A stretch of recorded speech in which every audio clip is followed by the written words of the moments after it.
الحمد للہ رب العالمین والصلاة والسلام علی الانبیاء والمرسلین اعوذ باللہ من الشیطان الرجیم بسم اللہ الرحمن الرحیم رب اشرح لی صدری ویسر لی امری واحلل عقدۃ من لسانی یفقہوا قولی واجعل لی وزیرا من اہلی۔ محترم سامعین، السلام علیکم ورحمۃ اللہ وبرکاتہ۔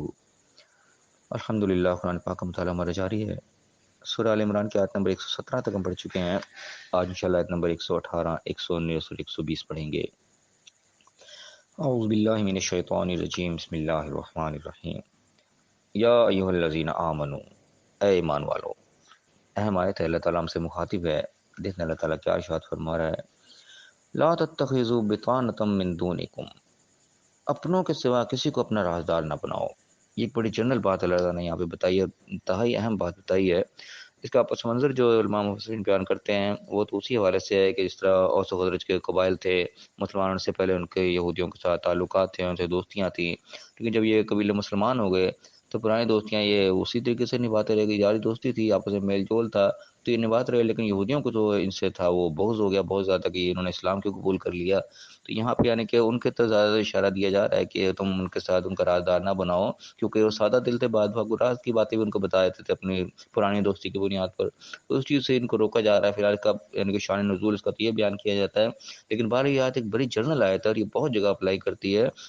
کہ یہاں ہماری اس وقت ذاتی زندگی جو دنیا میں چل رہی ہیں اس کے اندر یہ چیز بہت اہم کردار ادا کرتی ہے یہ آیت ہے کہ انسان کے اس طریقے کے لوگ ہوتے ہیں، بعض دفعہ انسان کے دوست بنے ہوتے ہیں، رشتہ داروں میں ہوتے ہیں، جاننے والوں میں ہوتے ہیں، اس طریقے سے جن کا ملنا جلنا روز کا ہوتا ہے۔ تو یہ بات اللہ یہاں بتا رہا ہے کہ اپنوں کے سوا جو تمہارے اپنے ہیں، جن کو تم سمجھتے ہو کہ ہاں واقعی میرے اپنے گھر والے ہیں یا میرے اپنے خاندان کے وہ لوگ ہیں جو کہ ایک دوسرے وقت پہ کام آنے والے ہیں، جن کو اپنا کہا جاتا ہے صحیح معنوں میں، ان کے سوا ہر ایک کو کسی کو اپنا رازدار نہ بتاؤ، اپنی راز کی باتیں دوسروں کو مت بتاتے پھرو۔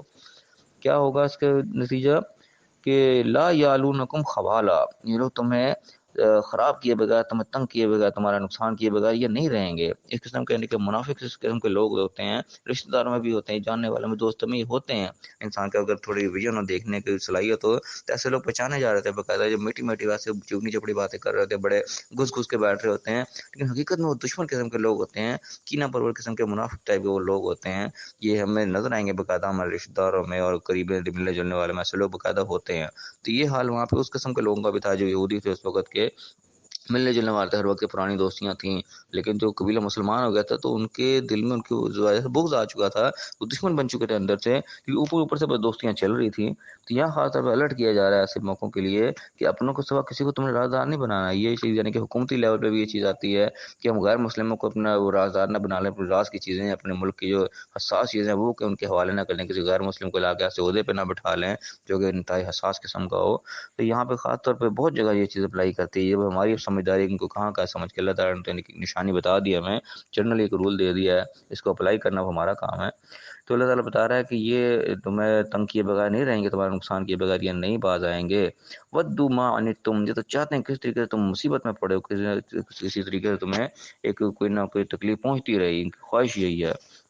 تو فرمایا کہ قد بدت البغضاء من افواہہم، کہ ان کے منہ سے تو بغض وہ ظاہر ہو ہی جاتا ہے، وما تخفی صدورہم اکبر، لیکن جو ان کے دلوں کے اندر چھپا ہے وہ تو اکبر ہے، وہ تو کہیں بڑا ہے، تو کچھ بھی نہیں جو ان کے منہ سے ظاہر ہوتا ہے۔ اور یہ چیز وقت ہم دیکھتے ہیں کہ یہ چیز نظر آتی ہے کہ کہیں نہ کہیں سے کوئی بات ایسی منہ سے نکل جاتی ہے ایسے لوگوں کے، جس سے کہ پتہ لگتا ہے کہ یہ لوگ ہمارے سگے نہیں ہیں، یہ ہمارے لیے اچھا نہیں چاہنے والے، کوئی نہ کوئی چیز منہ سے ایسے نشانی اللہ تعالیٰ ظاہر کروا دیتا ہے۔ تو یہ لگا رہے جو منہ سے ظاہر ہو جاتا ہے یہ کچھ بھی نہیں، آٹے میں نمک کے برابر ہے، جو ان کے دلوں میں چھپا ہوتا ہے وہ اس سے کہیں زیادہ ہوتا ہے، لہٰذا تم ان سے ہائی الرٹ رہو، زیادہ ان کو مت بتاؤ۔ پھر میں قد بینا لکم الآیات ان کنتم تعقلون، اللہ تعالیٰ وضاحت کر کے اپنی نشانی تمہیں بتا رہا ہے، کھول کھول کے بتا رہا ہے اگر تم عقل والے ہو تو، یعنی اللہ تعالیٰ تو بتا رہا ہے تمہیں، زندگی میں رہنے کا طریقہ کار بتا رہا ہے تمہیں۔ یہی وہ آیات ہیں جن کی بنا پہ قرآن کو جو ہے ایک ضابطہ حیات کہا جاتا ہے کہ زندگی گزارنے کے طور طریقے بتاتا ہے انسان کو، کہ ایسی آنکھیں بند کر کے نہیں زندگی گزارنی، الرٹ رہ کے گزارنی، دیکھ بھال کے گزارنی ہے۔ تو اللہ تعالیٰ بتا رہے ہیں میں نے آیات تمہیں واضح کر دی، بیان کر کے تمہارے سامنے رکھ دی ہیں، اگر تم عقل مند ہو تو، یعنی کہ اس سے عقل سے کام لو، اس طریقے سے چلو جسے اللہ تعالیٰ بتا رہا ہے۔ فرمایا ہاں انتم اولئک تحبونہم، کہ تم تو ایسے ہو کہ ان سے محبت کرتے ہو، ولا یحبونکم، یہ تم سے محبت نہیں کرتے۔ یعنی کہ انسان اپنی دوستی یاری میں اور رشتہ داریوں میں یہاں انسان کھا جاتا ہے اس قسم کے دھوکے، باقاعدہ انسان زندگی کے تجربات ایسے گزرتے ہیں کہ ساتھ میں یہ بڑا بڑا دوست ہے، یہ میرا بڑا جگری یار ہے، اپنے سادہ لوہے میں اس سے محبت کا بڑا اظہار کر رہا ہے، لیکن اللہ بتا رہا ہے کہ وہ تم سے محبت نہیں کرتے۔ اللہ تعالیٰ دل کی باتیں لوگوں کی بتا رہا ہے، بظاہر تم سے بڑا محبت کا اظہار کرے لیکن حقیقی محبت نہیں ہے ان کو تمہارے سے۔ تم اپنے راز کی چیزیں مت شیئر کرو کسی کے ساتھ۔ اور کیا کہ تؤمنون بالکتاب کلہ، تم تو پوری کتاب پر ایمان رکھنے والے ہو، یعنی کہ مسلمانوں سے خطاب ہے یہاں پہ، تو مسلمان یعنی کہ پوری کی پوری کتاب کو مانتے ہیں، بلکہ ناصری کتاب یعنی کہ نصیب من الکتاب جن کو کہا گیا، تورات انجیل کو بھی کہا گیا، وہ بھی کتاب کا حصہ ہے جو ام الکتاب اللہ کے پاس جو موجود ہے، انہیں میں سے نازل کرتا۔ دوسری تورات بھی اور انجیل بھی تھیں، مسلمان تو ان کو بھی ایمان لاتے ہیں، وہ بھی اللہ کی کتاب مانتے ہیں، لیکن دیکھیں دوسرے مذہب والے وہ نہیں سب کو مانتے، وہ اپنی اپنی کتابوں کو مانتے ہیں، ہماری کتاب کو وہ نہیں صحیح کتاب مانتے۔ کیونکہ یہاں پہ اللہ تعالیٰ کہا ہے کہ تم تو پوری کتاب کو ایمان لانے والے ہو، یعنی تمہارے اندر یہ نرمی پائی جا رہی ہے، لیکن اللہ تعالیٰ تمہیں الرٹ کر رہا ہے کہ ایسے نہیں، دیکھ کے چلو۔ وَإِذَا لَقُوكُمْ قَالُوا آمَنَّا، جب تم سے ملاقات کرتے ہیں پھر تو وہ کہتے ہیں کہ ہاں ایمان لائے ہیں، ہم بھی بات کو مانتے ہیں، جی بالکل آپ کی بات بالکل ٹھیک ہے، ہم تسلیم کرتے ہیں، یہ بظاہر اوپر اوپر سے کرتے ہیں، لیکن حقیقت کیا اللہ تعالیٰ بتا رہا ہے وَإِذَا خَلَوْا عَضُّوا عَلَيْكُمُ الْأَنَامِلَ، لیکن جب خلوت میں ہوتے ہیں اپنے تم سے علیحدگی اختیار کر لیتے ہیں تو کیا کرتے ہیں کہ غضوا علیکم الانامل من الغیظ، غصے کے مارے اپنی انگلیاں چبا چبا کے کھاتے ہیں تمہارے غصے میں، یعنی کہ اتنا بوجھ ان کے دل میں ہے کہ انتہائی غصے کا اظہار تک انسان اپنی انگلیاں چبا رہا تھا کہ میں کیا کروں، میں بس نہیں چل رہا ہے، میں نے کہا کہ بیڑا غرق کر دوں کسی طریقے سے۔ یہ اللہ ان کی حقیقت یعنی کہ بتا رہا ہے، دل کی چھپی ہوئی بات اللہ تعالیٰ بتا رہا ہے جو ہم نہیں دیکھ سکتے، خلوت کی بات اللہ تعالیٰ بتا رہا ہے، کس طریقے سے الرٹ کر رہا ہے کہ بظاہر تمہارے بڑے سگے بن کے تم سے مل رہے ہیں، ایمان کا بھی اظہار کریں گے، ہاں جی بالکل آپ صحیح کہہ رہے ہیں، کیونکہ خلوت میں کیا کرتے ہیں اللہ تعالیٰ وہ بتا رہا ہے کہ جب علیحدہ ہوتے ہیں غصے کے مارے انگلیاں چباتے ہیں تم کے ہمارے اوپر۔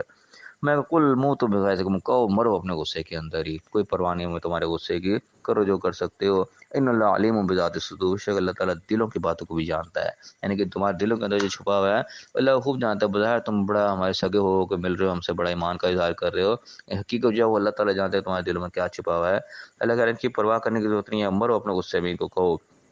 میں کہ ان تمسسکم حسنۃ تسؤہم، جب تمہیں کوئی بھلائی پہنچتی ہے، کوئی فائدہ پہنچتا ہے انہیں برا لگتا ہے، اور یہ چیز باقاعدہ دیکھنے میں آتی ہے، ہم دیکھیں ہیں اس طریقے سے، یعنی کہ خاندانوں کے اندر یہ چیز پائی جاتی ہے، یار دوستوں میں چیز پائی جاتی ہے، کسی کو فائدہ ہو جائے ان کو تکلیف شروع ہو جاتی ہے، لوگوں کے پیٹ میں درد شروع ہو جاتی ہے کہ اس کو یہ چیز کیسے مل گئی، یہ ایک حقیقت ہے جو اللہ تعالیٰ بیان کر رہا ہے۔ لوگوں کو کسی کا بھلائی جو ہے، کسی کا فائدہ، کسی کی ترقی لوگوں کو برداشت نہیں ہو رہی ہوتی، یہ رشتہ داروں میں یہ چیز یعنی کہ باقاعدہ پائی جا رہی ہوتی ہے، جن سے دوستیاں ہوتی ہیں ان میں چیزیں دیکھنے میں آتی ہے۔ پھر میں کہا ان تصبکم سیئۃ ان تصبکم سیئۃ یفرحوا بها، اور اگر تمہیں کوئی برائی پہنچے، کوئی تکلیف پہنچے، ان کی بڑی خوشی ہوتی ہے، یعنی کہ اچھا ہوا یہ پھنسا، یہ ان کی نیچر ہے، لوگوں کی اکثر یہ دیکھنے میں آتی ہے کہ کسی کا فائدہ ہو جائے تکلیف شروع ہو جاتی ہے، لیکن کسی کو تکلیف پہنچے، کوئی برائی پہنچ جائے، کسی بیچارے کو کوئی مسئلہ ہو جائے، ان کو بڑے اندر سے خوشی ہوتی ہے کہ اچھا ہوا پھنسا یہ۔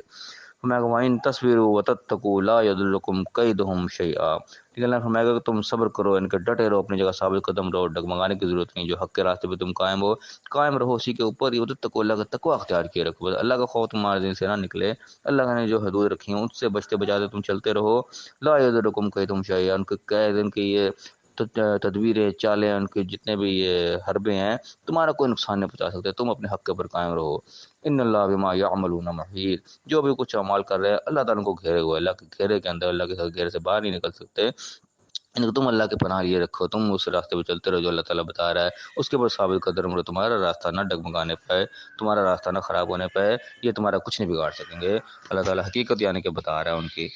یعنی اللہ تعالیٰ نے ایک چیز کھول کھول کے بیان کر دی کہ کس طریقے سے دنیا کے اندر رہنا ہے، کس طریقے سے لوگوں سے بچ کے رہنا ہے، منافق طرز قسم کے لوگ ہیں ان کے ساتھ کس طریقے سے معاملہ کرنا ہے، کہ ٹھیک ہے ایک حد کے اندر ان کے ساتھ رابطہ رکھنا ہے، اپنی جو رازداری کی چیزیں ہیں خاص طور پہ اپنے سیکرٹس جو ہیں وہ کسی کے اوپر عیاں نہیں کرنا ہے، سوائے اپنوں کے جن کے اوپر تمہیں بتا دیں ہاں یہ واقعی اپنے لوگ ہیں، ان تک تو شیئر کی جائے گی، ایک یونٹی تو بنا کے رکھی جائے گی، کہ کسی یونٹی میں ایسے لوگ نہ شامل ہونے پائیں جو اس قسم کے صفات کے لوگ ہیں۔ اللہ تعالیٰ نے نشانی یہ بتائی کہ ان کے منہوں سے نیچے سے نکلیں گی ایسے تمہیں نشانیاں ملیں گی، اور یہ سے ہلکا سا ایک اشارہ ہوگا جو ان کے دلوں میں چھپا ہوگا وہ اس سے کہیں زیادہ ہوگا۔ تو اللہ تعالیٰ میں صحیح سمجھنے کی توفیق عطا فرمائے۔ اللہ تعالیٰ بتا رہا ہے کہ ہم نے آیات کھول کھول کے واضح کر دی ہیں تمہارے لیے، اب تم عقل مند ہو تو ان چیزوں سے، نشانیوں سے فائدہ اٹھاؤ اور اپنے آپ کو سکیور لے کے چلو، اس طریقے سے سب کے ساتھ فری ہو جاؤ کہ وہ تمہارے جڑیں کاٹنا شروع ہو جائیں۔ اللہ تعالیٰ میں صحیح سمجھنے کی، صحیح عمل کرنے کی توفیق عطا فرمائے اور دنیا آخرت دونوں جگہ کامیاب فرمائے، آمین۔ وآخر دعوانا الحمد للہ رب العالمین۔